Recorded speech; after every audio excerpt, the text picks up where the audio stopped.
Is it that time once again? A major Zelda game has been released and the denizens of the internet are up in arms once again. Why? Because, as always, someone did not get the memo and decided that they would dare to rate a console Zelda game lower than a 9. With this release, and a particularly ballsy move, GameSpot, oh glorious GameSpot, decided to give this game a 7.5.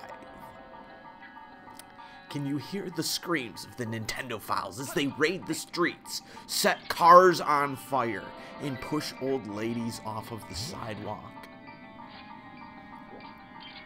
7.5 is not a negative review. It is good. The review praises the dungeon design, the collectibles, the boss fights, and strong visuals. I've played the game myself, and it is particularly good. The review puts down the control detection, alleged padding in the game, and a formula that is predictable. Really now, are these things even wrong? You guys that are freaking out over this, is this all false? Alright, the Wii Remote turned out to be not quite as good as we all were blindly hoping for. Yes, this is an aspect that sounds like a broken record when talking about Wii games, however, it is still a problem that impacts all of them that use it extensively. That is hard to deny. Just because it's a global problem across the platform does not mean that it is no longer significant. If it is an issue, it is still an issue worth mentioning, despite the fact that many games have the issue. That's just how it is. So, is it a problem with Zelda Skyward Sword? A lot of people were saying that the reviewer botched his review and playing style because he thought that the Wii Remote was being detected by the sensor bar rather than the Wii Motion Plus technology. Yes, he failed at having a technical understanding, which I'm sure most people actually probably won't come to realize or even care about, seriously. Would that necessarily impact his gameplay performance, though? I kind of doubt it. It took me some minutes into the game to start thinking about it, realizing what it is that's actually detecting what I'm doing. But it did not really change my gameplay style in the slightest. Swipes are all still horizontal, vertical, or diagonal, and regardless of what you think you're pointing at, the basic directions are all the same. The review also acknowledged that you can realign the pointer.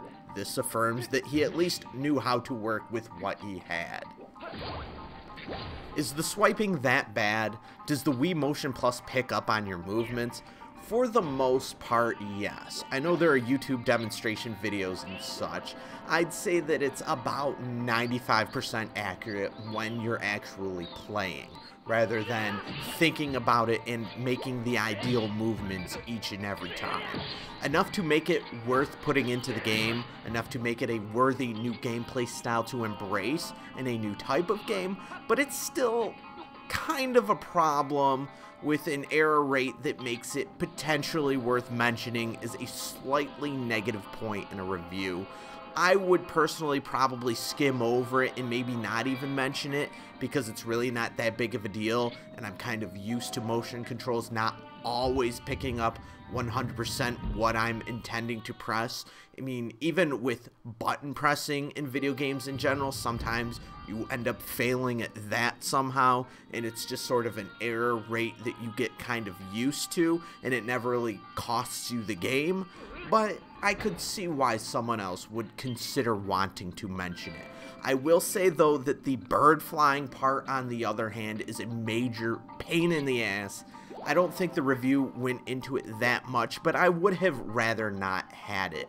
I would have much rather just had the analog stick control where your bird is flying to, rather than having to flap its wings and then direct it with the Wii Remote. That was not that fun, at least for me. But it is what it is. It never is a part in the game, at least from what I've played yet, that requires that much precision, but it's a pain in the ass that I personally think is a negative strike against the game. Is there padding in this game? Let's move on to the next issue. Yes, Zelda is a series that has yet to realize that it's best to remove what feels like busy work and instead replace it with something that feels significant and worthwhile. Prior to entering the first dungeon in the game, you're tasked with finding these ridiculous forest creatures that have absolutely nothing to do with anything. It's one of your first opportunities to explore the controls of the video game, so it's really not that bad. It's really mainly an area intended to sort of getting you acclimated to the game itself, but really, finding these dopey little things, did we really need that in this game?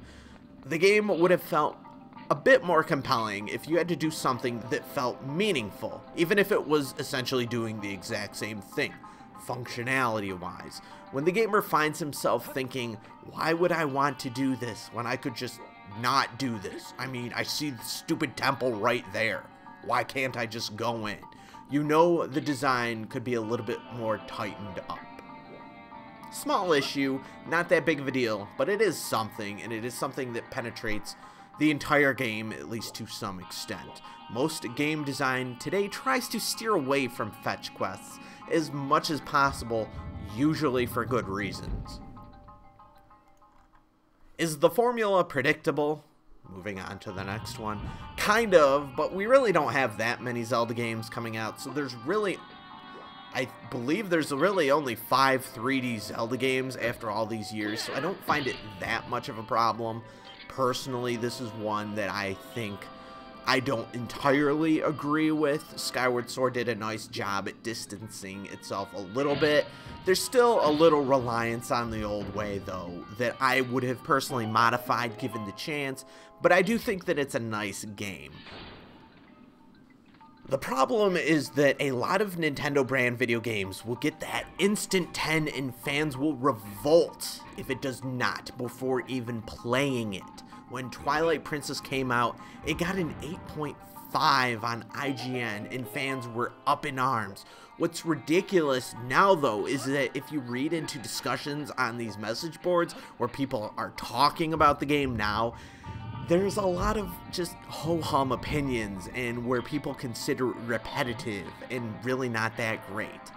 What? What the hell happened?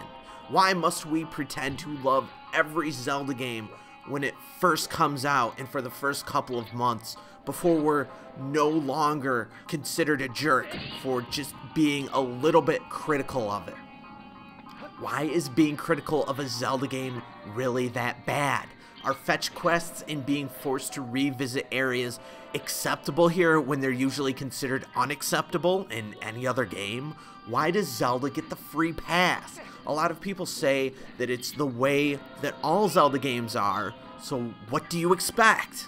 Okay, that's great, but if all Zelda games contain the same basic flaws, that doesn't mean that the flaws are no longer flaws. It does not matter that you are comfortable with the formula. That has nothing to do with the quality of the video game when taken as a standalone title. Finally, shockingly, not everyone has to love Zelda games. I am sure that if I randomly mentioned 10 critically acclaimed video games, you would probably randomly end up not liking one of them and end up having a controversial opinion. Don't you think that it's likely that professional game reviewers might have that same rate of potential controversial opinions as well? Don't you think? Does everyone have to love Zelda? I don't think so. Let me know what you guys think, and thanks for watching.